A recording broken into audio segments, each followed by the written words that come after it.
नमस्कार दोस्तों, स्वागत है आपका हमारे YouTube चैनल हम ज्ञानी बुद्धा पर। दोस्तों, एक नगर में एक राजा रहता था। वह बहुत ही खुश था अपनी प्रजा के साथ। एक दिन उस राजा के मन में एक सवाल आया कि जब ईश्वर सब कुछ अच्छा और बहुत अच्छा बना सकता था तो उसने दुनिया में इतना दुख दर्द क्यों बना दिया? क्यों दुनिया में होने वाले सभी बुरे कर्मों में ही ईश्वर को मजा आता है? क्योंकि जो कुछ भी हो सकता है सब उसके नियंत्रण में ही तो है। वह जो चाहे दुनिया को बना सकता है, बिल्कुल अच्छा बना सकता है। कोई बुराई ना हो, कोई दुख ना हो, किसी को कोई दर्द ना हो। फिर ईश्वर ऐसा क्यों नहीं करता? क्या उसे दुख में मजा आने लगा है? राजा ने दरबार में सभी को अपने सवाल से अवगत कराया और कहा, जो कोई भी मेरी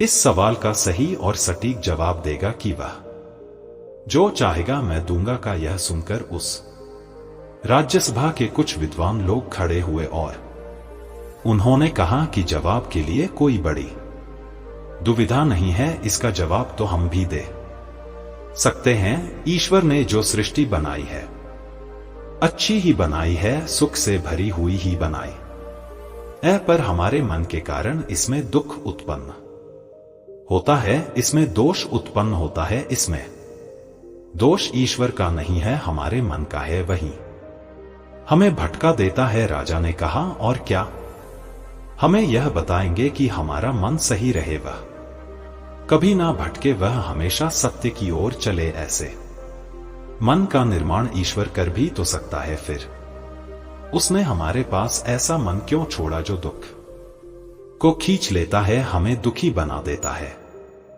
राज्यसभा के एक दूसरे विद्वान ने कहा, महाराज, जैसे ईश्वर होता है वैसे ही शैतान भी होता है। ईश्वर की बनाई कृति यानी हम मनुष्यों में उस शैतान ने मन का बीज डाल दिया, इसलिए मन हमेशा शैतान की ओर ही भागता है। इसमें दोष उस शैतान का ही है। राजा ने कहा कि शैतान ईश्वर से ज्यादा ताकतवर है।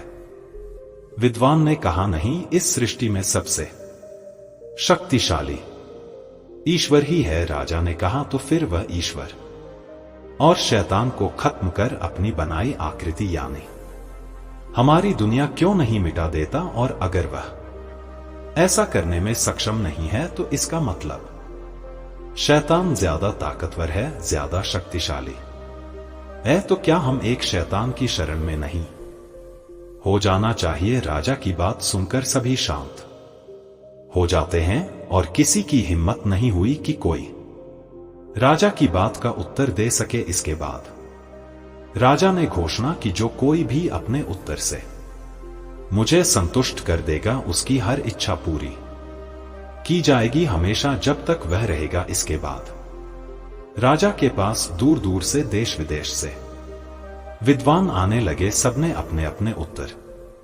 रखे, पर कोई भी राजा को संतुष्ट नहीं कर पाया। बहुत दिन गुजर गए, आखिरकार राजा ने भी मान लिया कि दुनिया में कोई नहीं है जो उसके उत्तर का जवाब दे सके। इस पर चर्चा करने के लिए एक दिन राज्यसभा बुलाई गई।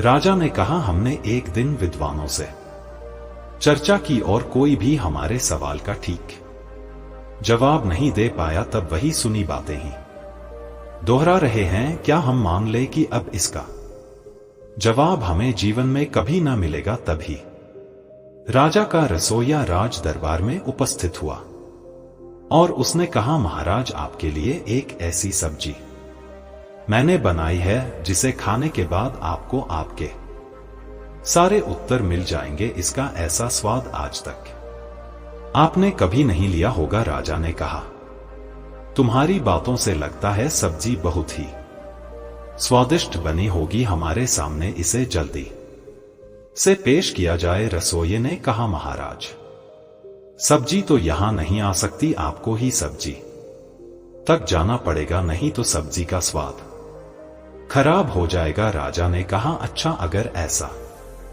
है तो हम तुम्हारे साथ चलते हैं। राजा के साथ सभी दरबारी भी चलने को तैयार हो गए। रसोइया राजा को एक लौकी की बेल के पास ले गया। उस बेल पर एक लौकी लगी थी। रसोइये ने कहा, महाराज यही है सब्जी। यह सुनते ही राजा को क्रोध आ गया और उसने कहा, क्या तुम हमारे साथ मजाक कर रहे हो? यह सब्जी है, लेकिन तुमने इसे बनाया नहीं है। क्या हम कच्ची लौकी खाएंगे? रसोइये ने कहा, महाराज क्षमा कीजिए, मेरा ऐसा कोई इरादा नहीं है, पर आप भी तो ऐसा ही कर रहे हैं कि ईश्वर ने सृष्टि बनाई तो दुख भी बनाए। राजा ने कहा, अपनी बात स्पष्ट करो। रसोइये ने कहा, यह लौकी की बेल एक बीज से निकलती है। अगर वह बीज दुख नहीं झेल लेगा, वह अपना सीना नहीं चीरेगा, तो यह लौकी की बेल कभी भी नहीं निकल पाएगी और इस पर यह लौकी कभी नहीं आएगी और इस लौकी को आप कभी नहीं खा पाएंगे। और अगर यह बेल आपको लौकी ना तोड़ने दे, तो आप इस लौकी की सब्जी बनाकर कैसे खाएंगे? इस लौकी को तोड़ने पर बेल को तो दर्द होगा ही, दुख भी होगा। राजा ने कहा, तुम क्या कहना चाहते हो? यह अभी भी स्पष्ट नहीं हुआ है। रसोइये ने कहा, मैं अपनी बात स्पष्ट कर दूंगा, पर इसके लिए आपको वही दरबार में वापस जाना होगा। वही मैं इस लौकी की सब्जी बनाकर आपके लिए लाता हूं। राजा ने कहा, ठीक है, जैसा तुम कहते हो। हम दरबार में जा रहे हैं, जल्दी ही इस लौकी की सब्जी बना कर ले आओ। राजा अपने दरबारियों के साथ दरबार में बैठ गया। कुछ देर बाद एक बर्तन में ढककर रसोइया सब्जी लेकर राजा के सामने उपस्थित हुआ। रसोइया ने कहा, महाराज, इससे पहले कि आप यह सब्जी खाएं, मुझे आपसे दान चाहिए। मेरी बात पूरी सुने बिना मुझे मृत्युदंड नहीं मिलना चाहिए। राजा ने कहा, डरो मत, ऐसा कुछ नहीं होगा, तुम्हें अपनी पूरी बात कहने का मौका मिलेगा। रसोइये ने वह सब्जी राजा के सामने रख दी। राजा ने सब्जी को देखा तो चौंक गया और कहा, यह क्या मजाक कर रहे हो? क्या तुम हमारी हंसी उड़ाना चाहते हो? इसमें तो पूरी कच्ची लौकी ही रखी है, तुमने इसे काटा और बनाया नहीं।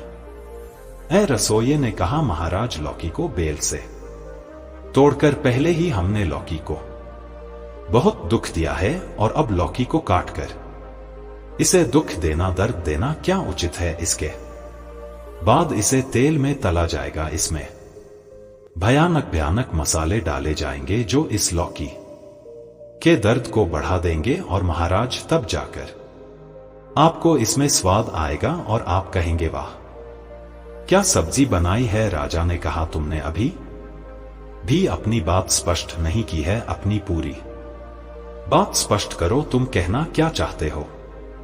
रसोइये ने कहा, महाराज, अगर सृष्टि का रचयिता सबको सुख दे तो सभी बीज बीज ही रह जाएंगे। वह अपना बलिदान क्यों देंगे किसी पेड़ को बनने के लिए, किसी पौधे के लिए, किसी फल को आने के लिए? क्योंकि बीजों का भी तो अपना सुख है, वह नष्ट होते हैं, अपना बलिदान देते हैं, तब जाकर सृष्टि आगे बढ़ती है। महाराज, सृष्टि के निर्माण, रचना, पालन करना है, इसके बाद फिर से विन्यास है और यह चक्र चलता रहता है। इसी से सृष्टि आगे बढ़ती है। इस बीज के विनाश से पौधे का जन्म होता है। पौधा अपनी पूरी उम्र तक रचना धारण करता है और उसका पालन करता हुआ बड़ा होता है, फल देता है और फिर से वह विनाश को प्राप्त होता है। पूरी सृष्टि 3 हिस्सों में बट गई है और इनका एक दूसरे के बिना कोई अस्तित्व नहीं है। जैसे दिन और रात और उनकी बीच का समय यानी संध्या का समय, जैसे स्त्री और पुरुष के बीच में अर्धनारीश्वर यानी किन्नर, जैसे सुख और दुख और उनके बीच में मोक्ष, ना सुख और ना दुख। राजा ने कहा, बहुत गहरी बात बोल रहे हो, लगता है तुम्हें बड़ा ज्ञान है। यह बताओ, यह मनुष्य बुरे कर्म करता ही क्यों है? कर्म करते समय या कर्म के बारे में सोचते समय हमें यह पता होता है कि यह कर्म या यह सोच अच्छी है या बुरी है। जितना प्रभाव बुरे कर्म का पड़ता है, इससे ज्यादा प्रभाव इस सोच का पड़ता है, फिर हमारे साथ दुर्घटनाएं हो जाती हैं, दुख उत्पन्न हो जाता है और हम रोते हैं कि हमारे साथ ऐसा क्यों हो रहा है, जबकि इसके लिए जिम्मेदार भी हम ही होते हैं। इस सृष्टि में अच्छी और बुरी दोनों चीजें हैं, हमारे लिए क्या अच्छा है क्या बुरा है, इसका निर्णय हम ही लेते हैं। तुमने हमें बहुत सही तरीके से समझाया, अब जो तुम्हें चाहिए वह मांग लो। रसोइये ने कहा, महाराज मुझे तो केवल आपकी सेहत चाहिए, आपकी सेहत के अनुरूप भोजन बनाने की अनुमति दें, क्योंकि जो भोजन आप अभी तक अपने स्वाद अनुसार खा रहे हैं वह आपकी सेहत के लिए उचित नहीं है। राजा बहुत खुश हुआ और उसने अपने रसोइये को बहुत सारा इनाम दिया और उससे पूछा, तुमने जो यह सब बताया, यह सब ज्ञान तुम्हें कहां से मिला? रसोइया ने कहा, महाराज यह सब तो यही इसी संसार में भरा पड़ा है, अपनी दुविधा में फंसे होने के कारण बस हम देख नहीं पाते। सारे उत्तर यही उत्तर ही उत्तर है, सवाल तो हम ही खड़े करते हैं, क्योंकि अपने आप को देखना हम भूल गए हैं। दोस्तों, उम्मीद करता हूं कि यह कहानी आपको पसंद आई होगी। ऐसी और कहानी सुनने के लिए हमारे चैनल हम ज्ञानी बुद्धा को सब्सक्राइब करें और वीडियो को लाइक करें। मिलते हैं फिर किसी नई कहानी के साथ, तब तक अपना ख्याल रखें। नमस्कार।